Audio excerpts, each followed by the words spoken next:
Hi, my name's Sam Bowen. I'm a Museum Development Officer for Kent and Medway, and I work for the South East Museum Development Programme. I'm also a SEND mum. That means I have a child with special needs, and my daughter was born with a rare genetic condition, which means she's severely disabled and has complex medical needs. It's something that has shaped my work for the last few years, and I'm now a SEND specialist in museum development and advising museums nationally. I've actually worked in museums for quite a long time and started my museum career in Norfolk, believe it or not, in Norwich Castle Museum. And one of my first, most lasting memories actually was working with a museum professional there, going to a centre for adults with learning disabilities and running a workshop. And so it was from there that I had my first early experience of working with special needs and disability. As a parent, however, when I had my daughter, I had to take some time off and a career break because she had medical issues, which mean we needed lots of hospital appointments and surgeries. But I still wanted to go and visit museums with her, and we went as a family. And it was from there that I saw from personal experiences actually the barriers that people with disabilities really do have in engaging with cultural experience, and particularly museums. And it's something that became more of an issue the older that she got. I'm really passionate, because I've worked in museums for a long time, that I'm really passionate that museums can provide meaningful encounters, moments of wonder and memorable engagement. And through this last few years of working in sending museums, it's something that I'm really passionate about sharing with people on how you can make this possible for everybody. And the slide that we show, my first slide, is my daughter, also with my mum. And these are the three photos that really show good practice for me in museums. So one of the top two museums is Pal Cotton Museum in Birchington in Kent. We absolutely adore it there. And it's a very sort of hands-on experience where people can engage with the collections and handling collections in whatever way they want. The bottom picture is of my daughter Lucy in the Investigate Gallery, which is in the basement of the Natural History Museum. And it's really wonderful. There are literally no labels there at all. So everybody engages in a very sensory experiential way. It's a level playing field in terms of getting access to the collection there. And that's really what we're looking for at the moment. That's what inclusion is that everybody gets the same access and opportunity to have those meaningful encounters, moments of wonder and memorable engagement for the whole family. It's important to know some of the statistics that, that back up this work. 8% of children in the UK are disabled. 8%. If you add their siblings with them as well, because it impacts the whole family, a visit, if it's inaccessible to that disabled child, then it will be inaccessible to the whole family. So we could be talking as many as 20% of children within the UK whose visit is either impeded or just doesn't happen at all because the access needs of their disabled sibling are not facilitated. And this picture here is a lovely little disabled boy who I know and his non-disabled siblings. And so I personally know many, many families that have struggled being able to go out and have those moments of wonder and meaningful engagement in places, not just museums, but other places as well, because the facilities, the friendly welcome, the comfortable environment just isn't there for them at the moment. Over 10% of homes have a disabled child in the family. There's some more raw statistics as well that, that back up this work that really show the importance of it. So I think people probably generally would be surprised to know that 43% of people don't know anybody with a disability. That's despite 1 in 5 people in the UK being disabled. And when surveyed by the Disabled Children's Partnership in 2020, 97% of parents with a disabled child said that the public do not understand the challenges they face every day. And I think, speaking as a disabled parent of a disabled child myself, I would totally agree with that statistic, which is quite shocking. Even more worryingly, Ecclesiastical did a study which was reported in The Guardian in 2019, and this showed that 42% of parents with special needs children reported that staff or visitors were unfriendly or made them feel uncomfortable in a heritage or museum setting. That's nearly half. 87% of parents have felt judged by the members of the public, and 41% of them were offered no emotional support. And that comes from the Scope Now Is the Time report, which was done in 2018. So these statistics, although they're just numbers and letters on a page when you read them, the real impact of that goes very deep actually. It goes deep towards into society, as we're seeing here. It's not just museums, but I really believe that museums have an important role to play within their local communities to supporting these groups of people. So I managed to come back to my role as Museum Development Officer after a few years as a career break, and I'm really pleased that I did. And one of the things I really wanted to do straight away was try and make an impact on museums in making them more accessible to special needs families and schools. So within a couple of months of coming back into role, I was lucky enough to be given the opportunity to set up a small pilot project, which I did in Kent. And I linked 3 special needs schools with 3 museums. And we had a wonderful freelancer as well. We worked together, and basically we co-produced, co-curated discrete projects with those museum collections, which then were trialled by the students of those schools. This is a wonderful picture I'm showing now of some of the work both out in the schools themselves and out into the museums, using really hands-on practical approaches to engaging with collections. It's something that everybody can do, no matter what the collection, and just making those inroads into it. Yeah, I think as you can see from the photographs, people were really stuck in. There's one photograph here of a little boy. They went to visit Dover Museum, which has got a Bronze Age boat, and the front of the boat actually is incomplete because it had to be left in the archaeological dig, couldn't be dug up. So the object of the session was to design what would that look like as a boat. And when they went back to school, they continued with this, and he's actually using plasticine there to design the front end of what he thought the boat was. He was so engrossed in this project that it actually took that whole class through a term's worth of work, talking about lots of other things that then sprang from that one visit to the museum. So yeah, meaningful engagement that continued for a long time. This next slide shows Amber, who is one of the education people at Royal Engineers Museum. And they had a really meaningful engagement with their school that they worked with on this project. They looked at their collection, which could be considered to be a difficult collection to engage with children, and especially children with special needs, because it's all military based, all army based. But they found a diary of a 14-year-old soldier from the First World War. Obviously the army didn't know he was 14 when he enlisted. It's a beautiful diary, very poignant stories. And because it was at the age of the children they were engaging with, particularly autistic children with the school that they were working with, they decided this was a really good inroad. And so they built an outreach collection, including a scaled down size uniform of a First World War uniform for them to try on, recipes for the biscuits, for the trench biscuits, a sample of the material that they could put in the freezer so that they could understand what it would feel like to be really cold and wearing a frozen cold uniform and how uncomfortable that was. All these were very sensory, tactile ways and methods of actually engaging with a real life story of a real life person who was the same age as them. So they were able to build empathy very, very quickly, and was a very meaningful inroad into working with that group. So just from these 3 schools in this very small pilot project over a 3-month period, we gained so much information and so much insight into what teachers in special needs schools wanted in terms of, you know, resources from the museums, and also the museums telling them, look, this is what we can actually do. So they both learned, and those partnerships have all blossomed since and have grown into more visits. But we learned so much information, we thought we've got to share this. So in 2018, I wrote the Special Schools and Museums Toolkit, and the link is in the slide I'm now showing you. It's since been shared, it's actually been shared internationally, which is fantastic, but believe it or not, there was no such toolkit around for engaging museums with special needs audiences up until this point. I really would urge you to look into it just as a basic overview. We've even got a lexicon of language that's used, that's sometimes a barrier to people. But what we found at our first inroads of museums were saying they didn't do this work before because of the fear factor. So it is a very easy to read and introductory document, but it's deliberately written so that it overcomes the fear factor, because basically the biggest, most difficult step to make is that first step. And once you've made it, then it's all on from there.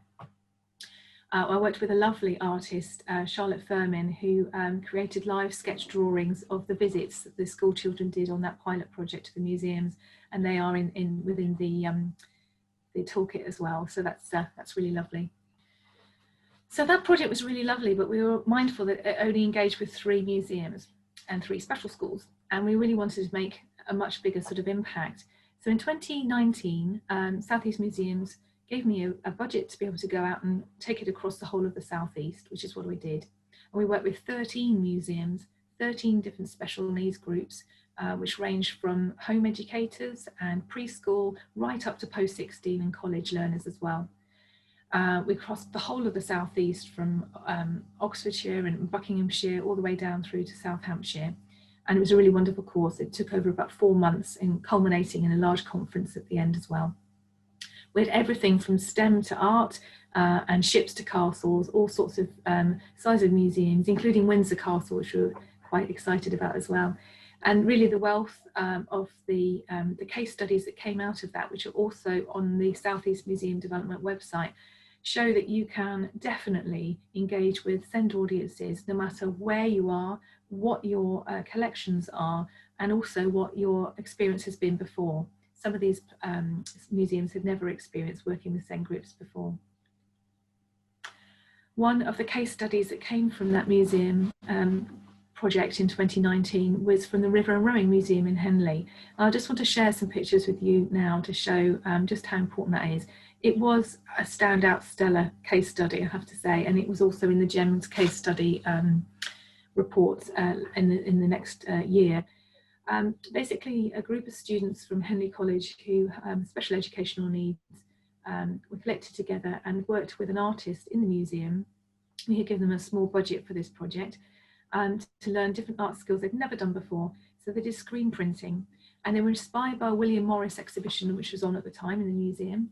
They created their own artwork, and that really was going to be the scope of the project, that it was any good sort of art engagement project. They had seen stuff in the collection and learned a new practice. They were happy with that. However, the museum staff were so overwhelmed with the quality of the work that they created, and the students were so proud of what they had created, that the retail manager of that museum then said, I think we can do something with this. And so they took the designs and they overlaid them onto products. It had to be done quite quick because the project had a very quick turnaround. So the products that they chose were mugs, cards, fridge magnets, and key rings. And so you already had a supply that could create those products. That in itself would have been wonderful, but they went one step further. They then carved out some space in the museum shop. And you know, Henley-on-Thames is quite a high-end, it's a high-end shop in a high-end museum. So there's no small feat to be able to take out some retail space in this shop, put in a retail stand, get the students back to create their own shop display with their products that they had designed. Then they had an opening and they had the mayor come along and the local press, and they celebrated it. And as if that wasn't enough, the final beautiful piece of this story is that all of the profits that come from those products are then put to one side by the retail manager, fed back into the education department, and they seed fund the next project with the next cohort of students from that college. That is whole thinking. That is the ethos is embedded in that museum that values those people and values working and engaging with SEND students. So as a case study, I think it gives me goosebumps actually, because it really does show the importance of embedding an ethos of SEND inclusion within a whole museum. And I think it displays beautifully how that's been done there. So there are some activities suggested in the toolkit, but also activities that generally as well work well with all families, not just SEND families.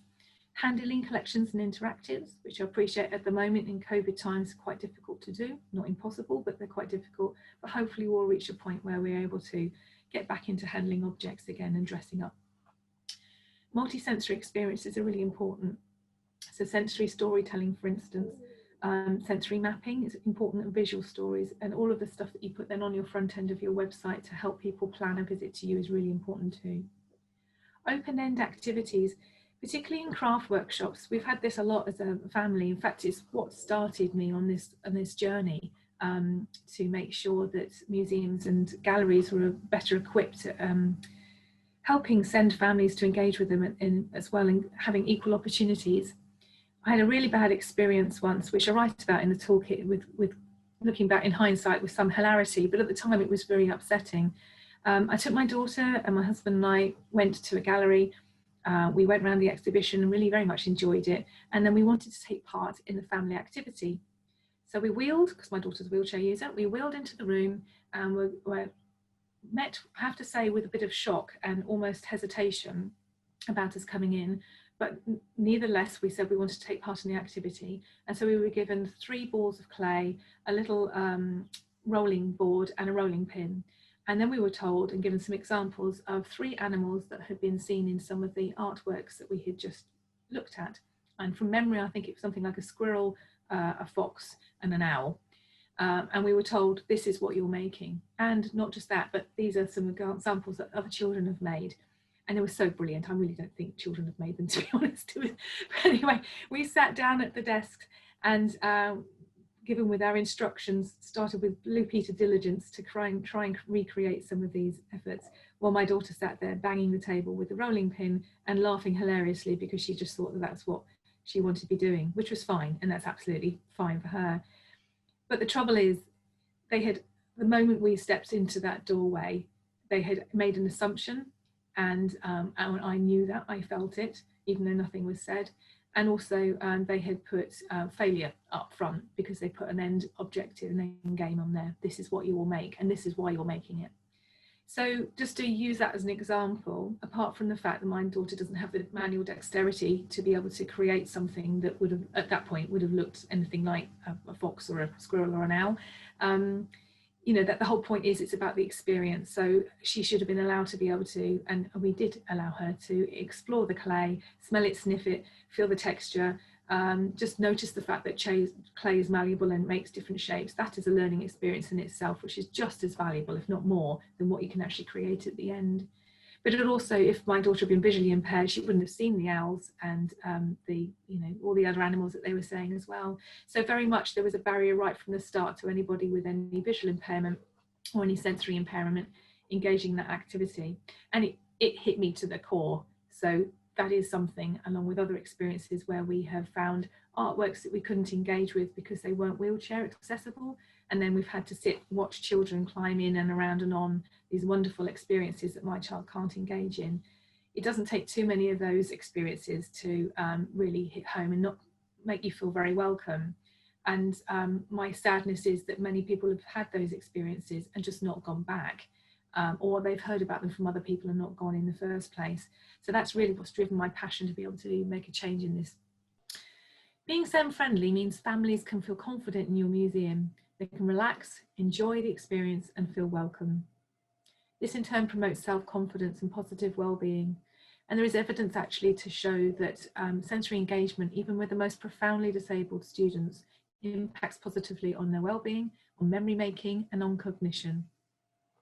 Inclusion tackles social isolation and loneliness, which is a known issue for SEND families anyway, but it was been made absolutely worse during the COVID crisis. I won't go into the details here, but it's been well documented in the news about how disabled people, and only disabled in particular, have been disproportionately negatively affected by the crisis, not just the disease itself, but by lockdown. When we build back and we build better, it's really important that we would prioritise disabled and learning disabled and SEND families at the top of the list of who we want to engage with, because they really, really have had a rough ride over the last few months. I truly believe that museums can make a real difference on setting equality goals within their communities. We're place shapers, that's what we do. It's our role, it's an important one. And so engaging with this community is really important into embedding that and supporting the whole community and its accessibility generally. So a pledge for today, I would like the 2 museums to make a pledge. And the pledge is, my museum can and should be for everyone and provide equal opportunities for meaningful engagement. And as these pictures show, all of these children are disabled. My daughter's on the left and a young boy on the right is blind. You can see they're all absolutely engaging in cultural experience and museums and galleries. So please don't think that you're not for them. You're absolutely for them. I have a list of 3 things I think you could do now. Even in lockdown, you can do these things now. Have the conversation with all of your staff. Ask whose lived experience of SEND. Do you value all the ways of experiencing a museum? You need to have that conversation with everybody, from the director down to the cleaner even, or the front of house staff, people who are having probably more regular contact with your visitors when they come in. Everybody needs to be on board with this. Secondly, do check your website. How welcoming is your message to SEND families? can they find on your website very easily, I mean literally no more than 2 clicks away from your homepage, that you are friendly, welcoming, accessible, and flexible. And thirdly, reach out and make contact with SEND families and groups in your local area. When you reopen again, start off with engaging with people that are already coming into your museum. But there are lots of ways of finding groups on social media, on Facebook, through schools, through social services, through Portage. There's so many different groups that will be within your community that you can start engaging with now, and really embedding those communities within your engagement. So hopefully I've given you a bit of a well-rounded introduction into SEND in museums. I'm really lucky to have just received Arts Council funding from a Heritage Lottery project grant, and for a 2-year project called SEND in Museums. And you can follow that on Twitter at SEND, which is capital SEND, in museums. And I will be creating a large website portal which will have all the information you need, where to go, why to do it, and also how to advocate for it, because I appreciate that is an issue for some people. And we'll also be having resources that you'll be able to download to, and an advocacy film. So it's exciting times. Time is now. Please don't wait till everybody has to reopen and come back. You can start making a difference now. And I'm more than happy to be in contact with people and have that conversation to take it forward. Thank you. Bye-bye.